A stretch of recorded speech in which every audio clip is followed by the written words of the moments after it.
Hey everybody, welcome back. I've got Preparing for Survival here with me. Comments recently said that you enjoy when we have these chats back and forth. So I figured I'd bring her in on this one. But also, comments are saying I should change my channel name. Because it's so hard to find. People ask me, I'm like, what is his name? And I'm like, Kevin. And they're like, To make I it need easier more. to find, I was thinking about changing it to Kevin SHTF. Let me know what you think about that. I was thinking you could change it to Kevin Preparing for Survival's husband. That would be another one. I didn't want it to be too short, so that would be perfect.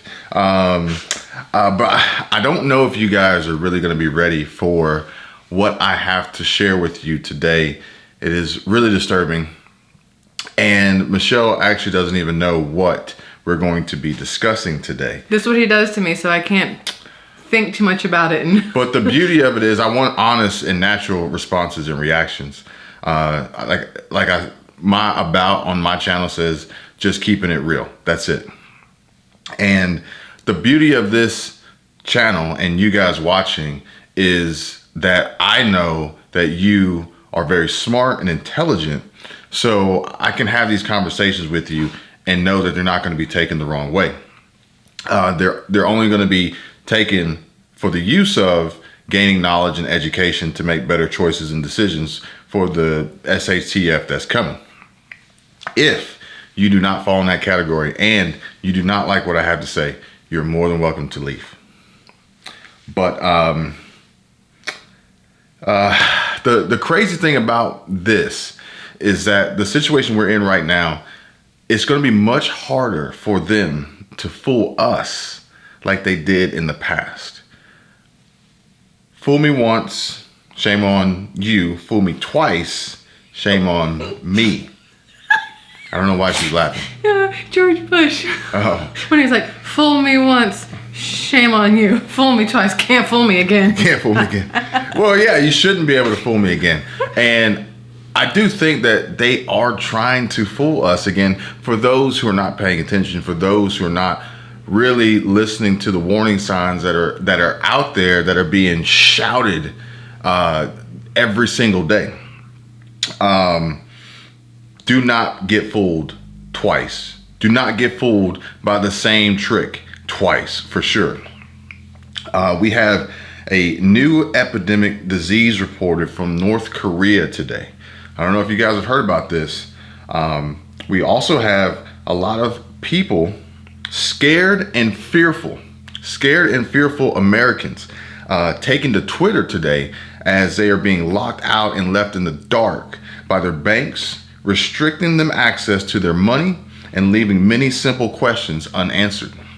This was actually, I think, someone commented on Preparing for Survival's video yesterday, but I've been researching it since then to get more information on it. No lie, guys, we get a lot of comments, we get a lot of emails, people are throwing stuff in the group. I review every post in the group before it goes live. On Facebook. There's some people that are trying, either they're intentionally trying to misinform or they're unintentionally sharing bad information. And I don't want to be a part of that. And all this while the U.S. is sending another $1 billion in military aid to Ukraine. Like I said, I'm not sure if you guys are ready for this, but if you are and you're still here, thank you for supporting the channel. And please give this video a like, subscribe if you haven't already, turn on notifications. I'll make sure that her channel is linked in the description so you can check her out and subscribe if you haven't already, but we're gonna get right into it. Huntington Bank outages, restricted access, withdrawal limits, and customer misinformation provided by tellers and employees. And this is just kind of what's being spread across Twitter. And I'm not saying that it is completely related to electrical power outages that we are hearing about and some of you may be experiencing in parts of the country, but you got to understand, without electricity, it's kind of hard for these banks to operate. Now, what do you have to say about that? About the banks, I have a lot of things to say about the banks. So I've had issues with banks that I bank with. I have 2 different banks just because I don't want to put all my eggs in one basket because I don't trust the baskets.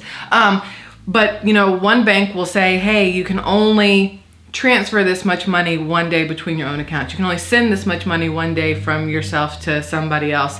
And I'm like, but it's my money. Why can't I do whatever the, HE double hockey sticks I want to do with it, which has always bothered me. And then it's, you can only take this much of your own money out of the bank per day. Like if you want to go to the bank and you're like, oh man, I want to go buy something for $600. And like, well, you can only take out $500. Why? I have plenty in there. Give me my money. That has always bugged me. And I have told him numerous times that it's kind of like that phrase, you're writing a check, your ass can't cash. It's not fully like that, but it's kind of like that. They are showing you how much money you have, knowing that they do not have enough money in the bank to cover everybody's balance, right? So they have to ensure that you can't take too much out of your own account so that the next person can't get enough out of their account. That's how I feel like it goes. And now they're saying, oh crap, we've either loaned your money out to places and now we're not getting it back, so now you can't have your own money, or they're worried about the fact that people want their money, so they're putting these like stops on it. I think the worst part about this particular situation is that tomorrow is Friday, and everybody can get paid on different days of the week, but most people are going to get paid on Friday. And if you don't have access to your bank account today, you're probably sitting there sweating bullets that you're not going to have access to it tomorrow to get your payroll direct deposit. Yeah, that is the downside to the direct deposit though. The worst part about it is that some of the research that I've done and the stories that I've come across, people they're like in disbelief when they can't log in online. So they restart their computer, clear cookies and different things like that, and they still can't get in. So then you can tell like heartbeat starts racing. Some of them are even inside the banks asking tellers what's going on, and they're just saying, oh, nothing. It's just something kind of strange. It's kind of odd, but they're not giving any real information as to what's going on and why they're having trouble accessing. And a lot of you have recently commented on a video that I did in the past about receiving an email from Aldi. And a lot of people have different opinions about that, but a general consensus is that the level of employee that I was in contact with was only allowed to give out or able to give out so much information. So in this situation at Huntington Bank, the people who are asking the tellers and the employees or even the managers what's going on, maybe they're limited on the amount of information that they have that they can't even share. Maybe they don't want to say, hey, guess what, guys? There's been a data breach. All your information is out in the open, and that's kind of what's going on. You got to understand that part of what they do, especially with certificates of deposit, CDs are funds that you deposit in the bank, and you tell them that you're going to have this money of yours, this cash, for a certain amount of time so that they know they have it. Well, what they typically do is they reinvest that money in other places to get a return on your money before having to give it or have it available to you. But right now, with the volatility of the stock market, the S&P 500 down, in 20-something% since January. Who's to say that these banks haven't made very, very poor investment choices and they just don't have the money? And if the banks invested in crypto, which they thought was a safe bet, down even further.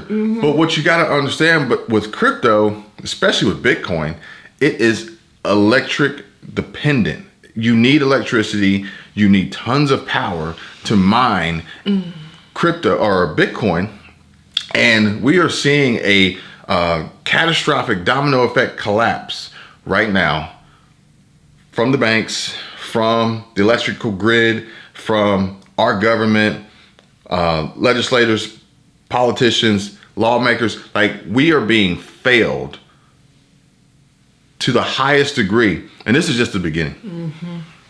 North Korea reported a new epidemic of an intestinal disease today, classified as an acute enteric epidemic. What is that? According to the official Korean Central News Agency. They've already labeled this new disease an epidemic. It's not a pandemic, but it's an epidemic. This is not a good start. No, not at all. This is not a good start. What's enteric? It's basically they're saying it's an intestinal disease. I don't know about you, but I've had food poisoning and a gastrointestinal virus before. Very, very awful. Awful, gross. Yes, just terrible. Awful. Like, if this is coming, just a warning. I'm not saying it is. I'm just saying that North Korea has reported a new epidemic of an intestinal disease. Okay, now remember that. In countries like North Korea, where power is concentrated in the hands of only the ruling elite and where hospitals often lack even basic supplies, it is not uncommon for anyone who can to keep stock of medicine in their homes. I'm not saying that we're on North Korea's level, but you got to understand that even here in our democratic or democracy of a country, it's still the ruling elite. I'm not giving them that title. I'm just using the words here. Yeah. They give who themselves the have title. greater ability, who probably have stockpiles of all sorts of things that we'll never have access to. And all your money. But this is something to keep mindful in your stockpile, prepping, preparing for survival. It's not just about food. It is not just about food. A lot of people think it's just about food, but it is about so many more things. I mean, health is how you prepare for survival. If you don't have your health, you're not going to survive. Money is how you prepare for survival. If you don't have money, you're not going to survive. You know, some place to lay your head safely at night. If you don't have it, you're probably not going to survive. Like, there's a lot to it. Yeah. And South Korean officials, those are the guys who are technically on our side, and experts said this new disease, look, I'm not trying to scare you guys. I'm just sharing the information that any of y'all can get off the internet. I got this one from CNN, I think. But it was multiple news outlets that reported it because, you know, some have biased, they lean certain directions. Mm-hmm. But I said North Korea introduced or stated or reported a new disease. South Korean experts and officials said that this new disease could be spreading in the water supply. Oh, that's convenient as all get out, isn't it? Isn't that convenient? Isn't that convenient? We can't make this up. No. We can't make this up. We also can't ignore it. Like I said, don't let them fool you twice. So now it's, okay, so you buy your bottled water, but before you drink your bottled water, you need to boil your bottled water. That's hard to say. Let it cool down. Then you can drink your bottled water. Oh, but don't use the ice that comes out of your refrigerator. Make sure you boil the water, pour it into the ice maker, put that in your freezer. And this is not just in North and South Korea.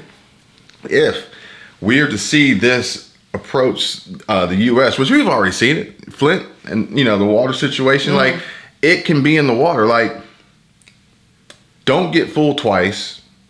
New disease being reported, possibly spread through the water supply. All right, hang on.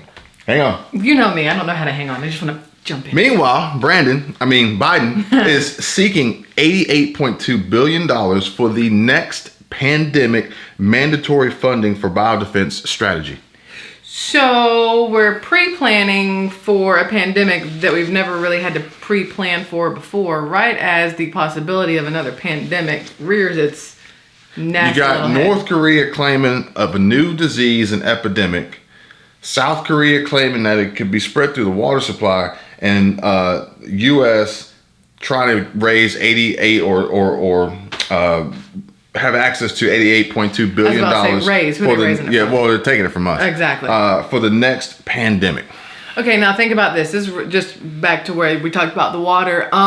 In order for animals to survive, they have to drink water. And then they kill the animals and feed you the animals who have the water. So in theory... If the animals survive. Who's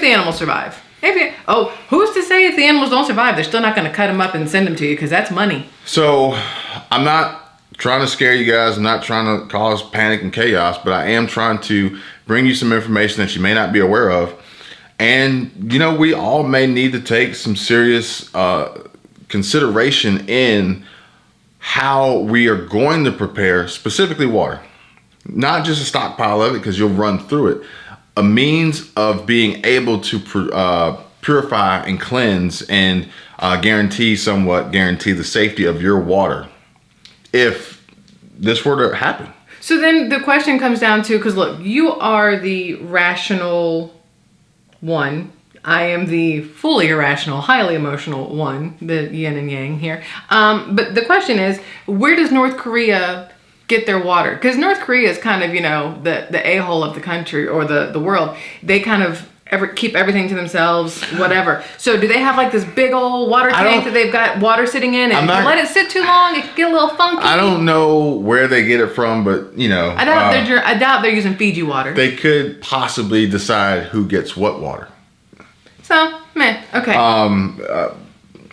But we collectively, as a group, as a community, as a family, must raise all of our awareness about biological threats. Oh, yeah.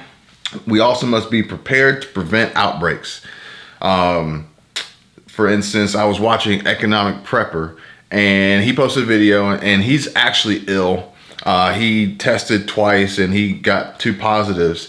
But somebody in the comments said, "Did you just say that you tested positive and then you went to Sam's Club with your wife?" No, he didn't. He didn't do that. No. You misheard what he was saying. Yeah. But the point is, help prevent outbreaks. If that is you, don't go anywhere. Yeah. Self-quarantine. Do what you got to do. Like, help everyone, not just yourself. Yeah. Establish plans for. Now, this is a big one. We have to establish plans for societal and economic recovery when the next incident occurs, which we didn't have a plan for, which is why we are where we are right now. Because how do you plan for something you don't expect to happen? Like, that's the whole point. Now we are planning for things that we assume could happen, that we can foreshadow happening, that could possibly happen. Like, that's what we're doing. Not everybody's doing it. I feel really, really bad for the ones who aren't doing it or are not able to do it. Older, fixed income. And like I said, we can do this as a community. We can do it as a family. But the societal and economic recovery is very important because, there may come a point in time where the economics is put to the side and it's just society because the system's crashed. The grid is down. Like, we're living off the land and we're really relying upon each other. But also don't ignore the economic side of it. Maybe have some cash stashed where you don't need to entrust the bank to release it to you. Mm-hmm. Maybe have multiple banks that you can go to versus just putting all your eggs in that one basket that she was talking about. Just have a plan and maybe have a plan B in case that first plan falls through. But on a positive note, the U.S. we have help. The U.S. is all about helping not their people. Other countries. Other countries. The U.S. is sending another $1 billion in military aid to Ukraine. President Joe Biden and his top national security leaders said Wednesday the U.S. is moving as fast as possible to get critical weapons to the fight in response to Ukrainian protests of needing more, faster, in order to survive. I don't even really know what to say about that. We sit here screaming in this country that we pay blood, sweat, tears, tax dollars, everything to support. We need help. We scream for it. And what do we get? Shit on. Hey, I have a. You in the corner. Me in the corner. Hi. Hey, Jen. So the very first thing that I think of when you say we're sending $1 billion worth of military weapons over to Ukraine is, okay, that's cool. So what happens when at the end of the Ukraine-Russia thing, Ukraine goes, hey, you know what? Thanks for helping us, but screw y'all, and turns those weapons our way. Like, it's possible. Unlikely, but possible. No, given the way the world is going. If your water is contaminated, if you can't get wheat, you can't get corn, you can't get fuel, you can't get this, you can't get that, and it comes down to, hey, us or you or us, who's going to stop them from turning weapons? Now, they probably wouldn't do that initially for the fact that they're severely undergunned as it is, and you don't want to pick a fight with the biggest guy in the room. Well, the biggest guy in the room is giving you half of their stuff. Yeah. not half. Like I know, but not half of like. now, the difference would be if Ukraine decided to link up with some other, Nefarious. if they decided to go Entities. that route, then that could be. Yeah. But I don't really see that one happening. But at the end of the day, what it really boils down to is we need help here, and we can't get it. That is extremely true. It's almost as if we would be better off in another country asking the U.S. for help to get it and actually have a chance at it. Instead, we're here with massive inflation, a recession, possible depression, stagflation, food shortages, diesel shortages, the highest fuel prices in history, an electrical grid that can't support the country, yet we want to rely on renewable green energy and get electric cars on the road. I'm not really sure where to stop because it just keeps going and going and going. Mm-hmm. Like I said, I'm not trying to scare you guys. I'm just trying to keep you informed. You guys are smart people, very, very intelligent, and hopefully you can use this to help you and your family and your friends. I know not everyone is on the same page, but talk to them. Don't exclude them. Keep trying to talk to them. Everybody should prepare as best they can. Do it calmly like he does if you need to talk to people about stuff. Do it in a calm manner. Don't turn into me and just like, No, I mean I'll get heated too sometimes, but yeah, well, for you guys, I try to keep it cool so so the information comes through the way that it's intended to. Yes. Also, let me know if I should change my name. Kevin SHTF is what I'm thinking. Make it easier to find, easier to share. That is, if you're going to share my videos, I would appreciate it. Hit the like button, subscribe if you haven't already, turn on notifications. I will link her in the description, Preparing for Survival. Or Michelle. I'm sure everybody is already subscribed to her anyway. But thank you guys for watching, and then we'll bring you another update very, very soon.